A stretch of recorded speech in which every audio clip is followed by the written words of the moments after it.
ہماری ماں بہنیں آج کس طرح کے کاموں کے اندر، شادی کے اندر روڈوں پر نکل کر گیت گانوں کی شکل میں آواز کو بھی پردہ کیا گیا ہے، اسے شریعت مطہرہ کے اندر صحیح طریقے سے رہنے کا حکم دیا گیا ہے۔ لیکن جو ہماری ماں بہنیں اپنے بیٹے اور بیٹ کی شادی کے اندر گیت گانے کا جو یہ رواج کرتے ہیں، گانے بجانے اور گھروں کے اندر جو یہ رواج کرتے ہیں، یہ شریعت مطہرہ سے ذرہ برابر بھی اٹیچ نہیں کرتا۔ یہ نبی کے اخلاق کی خلاف ورزی ہو رہی ہے، شریعت کی خلاف ورزی ہو رہی ہے۔ میرے محترم بزرگوں، خصوصاً بالخصوص میری ماں بہنوں، اگر ہم آپ نبی کے اخلاق کا تھوڑا پڑھ دیتے، ہمارے دلوں کے اندر نبی کا طریقہ ہوتا، فاطمہ رضی اللہ تعالیٰ عنہا نے کس طرح زندگی گزاری، اللہ کے نبی نے اپنے 4 بیٹ کی شادی کس طرح کی، صحابہ، انبیاء اور دین نے اپنے آپ کو نبی کے اخلاق پر چلنے کا کس طرح مشن بنایا، مشن تیار کیا، نبی کی اخلاق کو اپنے زندگی میں لانے کی کوشش کی۔ اگر ذرہ برابر ہمارے دل و دماغ کے اندر یہ بات ناسک ہو جائے، یہ بات بے وقت ہو جائے، تو ہماری نیند حرام ہو جائے گی، ہم اس بات کو ماننے سے انکار کر جائیں گے کہ آیا اللہ کے نبی نے جس نکاح کا سنت کہا، جس نکاح کی فضیلت بیان کی، جس نکاح کرنے پر اللہ کے نبی نے اتنی فضیلت بیان کیا ہے، اس نکاح کو غلط طریقے سے کرنے پر اللہ کے نبی نے ڈائریکٹ رد سنا دیا اور کہا کہ فلان سے کہ وہ شخص ہمیں سے۔ حالانکہ اللہ تبارک و تعالیٰ نے قرآن کریم میں کہا لقد کان لکم فی رسول اللہ اسوۃ حسنہ، کہ تمہارے لیے اللہ کے رسول کے اخلاق اور کیریکٹر سے بڑھ کر دنیا کا کوئی بھی کیریکٹر ہو،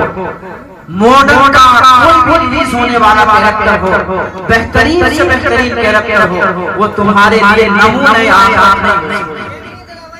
وہ تمہارے لیے نمونۂ آخرت اور نمونۂ کامیابی نہیں ہو سکتی ہے۔ کامیابی ہماری اور آپ کی کامیابی تو اللہ کے نبی کے دین میں کامیابی۔ اگر ہم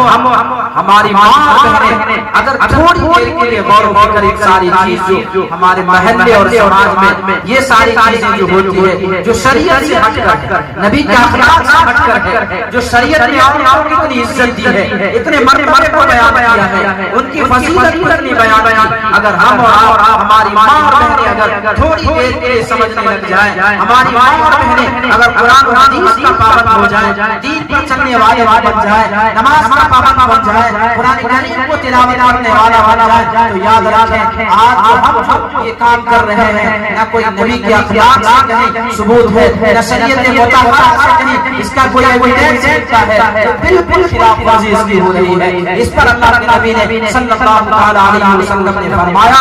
کہ جو شخص دین کے اندر اپنے زندگی کے اندر کوئی ایسی چیز کا بڑھاوا دیتا ہے، اضافہ کرتا ہے، اس چیز کا بڑھاوا دیتا ہے، اللہ کے نبی نے فرمایا کہ فَهُوَ رَدٌّ، کہ وہ شخص مردود۔ اور اللہ کے نبی کی زبان سے لفظ مردود کا نکل جانا اللہ کے نبی کی زبان سے ہم میں سے نہیں ہے، ان سارے الفاظ کا نکل جانا یاد رکھیں بڑی کراہت اور ناپسندیدہ چیز ہے۔ صحابہ کبھی بھی اس چیز کو بالکل پسند نہیں کرتے۔ آپ چہرے پر اگر صحابہ کے کسی بھی فعل سے، کسی بھی کام سے، کسی بھی کوئی کیریکٹر سے اگر اللہ کے نبی کو ناراض تھوڑی ہو جاتی، اگر چہرہ تھوڑی سی پھیر لیتے، صحابہ سمجھ لیتے کہ اللہ کے نبی کے خلاف ورزی ہو رہی ہے، صحابہ سمجھ لیتے کہ یہ شریعت مطہرہ سے ہٹ کر ہمارا کام ہو رہا ہے، صحابہ فوراً ان کا ادراک نہ کہنا، صحابہ فوراً جان لیتے کہ اللہ کے نبی کا ناراض پر ظاہر ہو رہی ہے، ہم کبھی بھی ایسا کام نہیں کر سکتے۔